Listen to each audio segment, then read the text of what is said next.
Welcome to this explainer. Today, we're diving into a genuinely chilling scientific anomaly. We're looking at source material that literally takes us to the absolute edge of the Earth, pushes the very boundaries of biology, and ultimately, it leads to a pretty profound philosophical conclusion. We're exploring the baffling phenomenon of glacier mossballs. So if you love a good scientific mystery that completely makes you question how life works, you're in exactly the right place. Let's get right into it.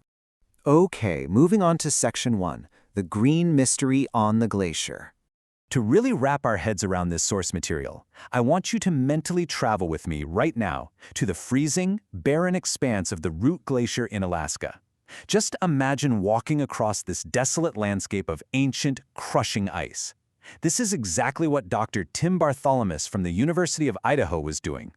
You're trekking across a frozen surface where, frankly, nothing should survive, and then suddenly you have to stop dead in your tracks. Why? Because of a completely bizarre discovery right at your feet.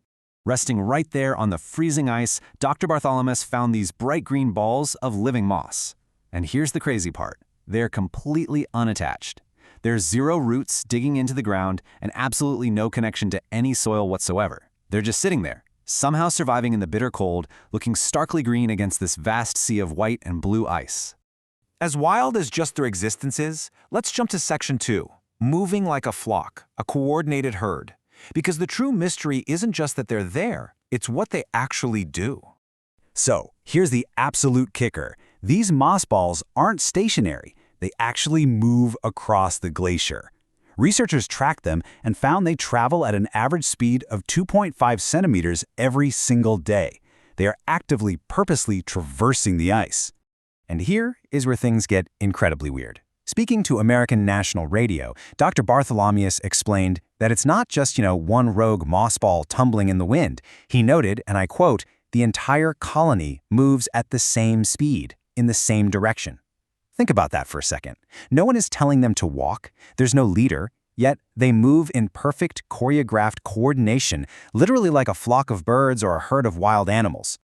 Naturally, scientists desperately wanted to know how and why this happens. Well, a research trip to the Fjalljökull Glacier in Iceland by Dr. Stephen Coulson and Dr. Nicholas Midgley helped uncover part of the mechanics. They noticed that these moss balls rotate at least every few days. Assistant Professor Sophie Gilbert explains the logic here. Sunlight hits the top of the moss, right? But the bottom is left in the dark, risking death. So to survive, the moss ball has to periodically rotate to ensure every single side gets sunlight. It's quite literally a matter of life and death. Let's move along to Section 3, a world within itself, microecosystems. Let's see how this builds into an even more spectacular biological wonder. So there's this extreme sensory contrast to their existence. Outside, you have the unforgiving, freezing glacial cold. But inside, researchers discovered the interior of these moss balls can reach a relatively warm 14.7 degrees Celsius. That's roughly 58.4 degrees Fahrenheit during the summer. Put that into perspective.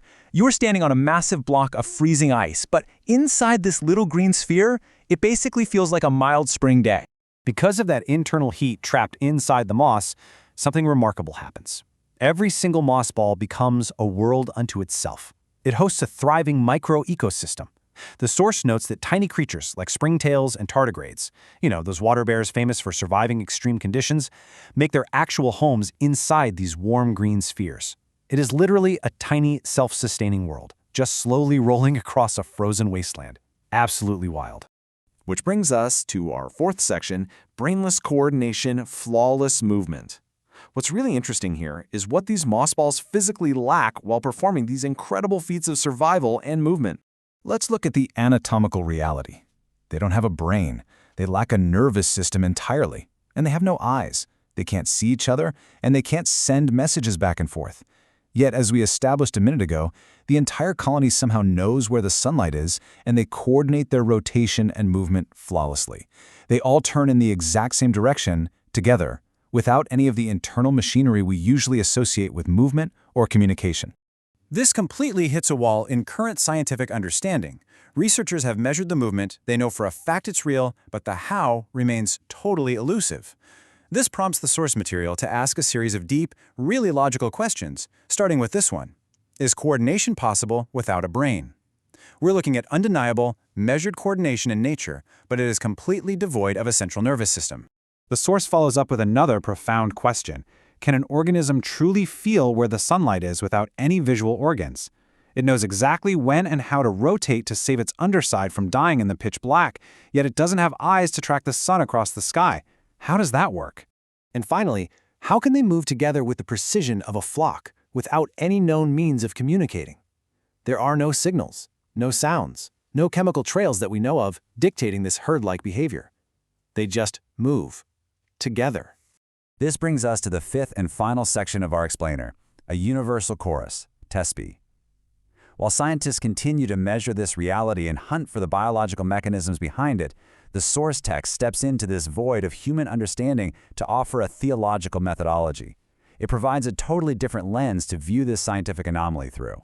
The text impartially frames this perfect, unexplainable coordination through a Quranic verse, specifically Surah Al-Isra, verse 44, which states, "There is not a thing that does not glorify him with his praise, but you do not understand their glorification."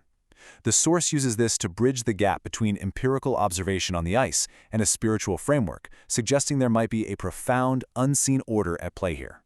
And so the explainer leaves us with this final, incredibly provocative thought from the source document. Think about this tiny, brainless, eyeless ball of moss. It's moving blindly, yet in absolute perfect harmony across a frozen, hostile world. The text posits that perhaps this highly coordinated movement, which right now totally defies our scientific explanation, is simply the moss ball's unique way of glorifying its creator.